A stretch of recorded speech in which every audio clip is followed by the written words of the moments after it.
सध्या आपण जंतर मंतरमध्ये आहोत आणि जंतर मंतर परिसरात ही सकाळची 7 वाजताची ही दृश्य आहेत। 7 वाजताच्या या दृश्यांमध्ये आपण पाहू शकतो की आंदोलक तरुण विद्यार्थी जे आहेत ते मोठ्या प्रमाणात या ठिकाणी सामील झालेले आहेत आणि हे आंदोलन जे आहे ते गेल्या महिन्याभरापासून अविरतपणे या जंतर मंतरच्या परिसरामध्ये सुरू असल्याचं आपल्याला पाहायला मिळतंय।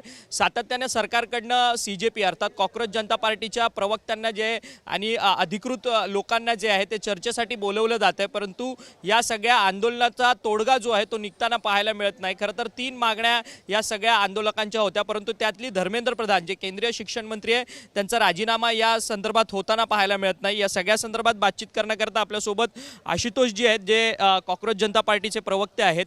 कल देखिल आप जेपी नड्डा और जितेंद्र सिंह से मुलाकात की आपने, उससे पहले भी की, दूसरी बार ये मुलाकात की राउंड है, तो आपकी जो डिमांड्स है वो फुलफिल क्यों नहीं हो रही है? उनका क्या कहना है मंत्रियों का कि धर्मेंद्र प्रधान इस्तीफा देने के बारे में कुछ उन्होंने कहा क्या? नहीं, उन्होंने ना हाँ कहा है ना कहा है। उन्होंने बोला है कि आज की जो हमारी मीट है उसमें वो अपना स्टैंड और क्लियर करेंगे।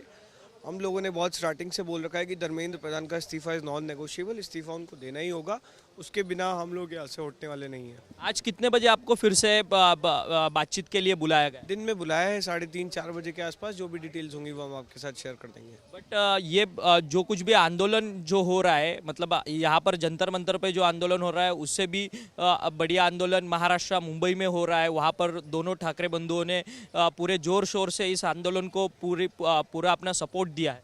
नहीं, पूरे देश भर में बहुत बड़े बड़े इस समय आंदोलन चल रहे हैं। मुंबई, पुणे, नासिक, नागपुर, जयपुर, जोधपुर, लखनऊ, प्रयागराज, पटना, बनारस, उधर आपके चंडीगढ़ में भी चल रहा है, उधर भुवनेश्वर में भी चल रहा है, चेन्नई में भी चल रहा है, बैंगलोर में 4 दिन से सिट इन प्रोटेस्ट चल रही है। तो पूरे देश भर में इस समय 250-300 से ज़्यादा शहरों में, गाँवों में, डिस्ट्रिक्ट्स में प्रोटेस्ट चल रही है।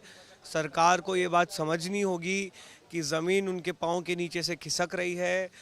प्लीज़ समझ जाइए वरना बहुत देर हो जाएगी। ये पूरे जंतर मंतर के प्रोटेस्ट में गए महीनों भरों से सोनम वांगचुक इस आंदोलन के फेस थे। उन्होंने आमरण उपोषण किया, उनको पुलिस ने अपने तबीयत की वजह से उनको यहाँ से निकाला और उनको हॉस्पिटल में एडमिट किया।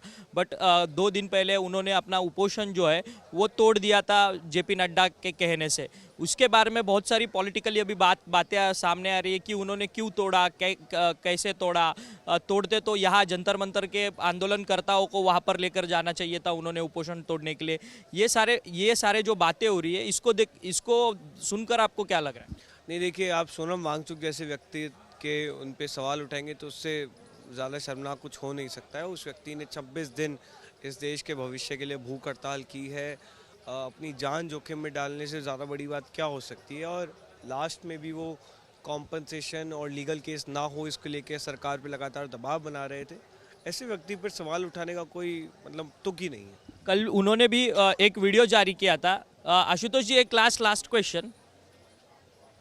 खरं तर आपण पाहिलं तर आशुतोष जे आहेत गेल्या अनेक दिवसांपासून ते देखील या ठिकाणी आंदोलन जे आहे त्या आंदोलनामध्ये सक्रियरित्या सहभागी आहेत आणि त्यांनी सांगितलं की खरं तर सोनम वांगचुक यांच्यावरती ज्या पद्धतीने प्रश्नचिन्ह उपस्थित केले जातात ते योग्य नाही आहेत आणि त्यांनी खरं तर गेल्या 26 दिवसांपासून या ठिकाणी आमची साथ दिलेली होती, त्यामुळे त्यांच्यावरती जे काही प्रश्नचिन्ह उपस्थित केले जातात ते पूर्णपणे चुकीचे आहेत अशा पद्धतीचं मत जे आहे ते सीजेपी अर्थात कॉकरोच जनता पार्टीचे जे प्रवक्ते आहेत आशुतोष, जे सातत्यानं सरकारशी चर्चा करण्यासाठी जात आहेत आणि आज देखील त्यांना चर्चेचं निमंत्रण मिळालेलं आहे। त्यामुळे आज या आंदोलनाच्या संदर्भातला काही तोडगा या चर्चेच्या माध्यमातून निघणार आहे का हे पाहणं देखील अत्यंत महत्त्वाचं ठरणार आहे। व्हिडिओ जर्नलिस्ट विनोदसह अक्षय मंगणी, TV9 मराठी, नवी दिल्ली।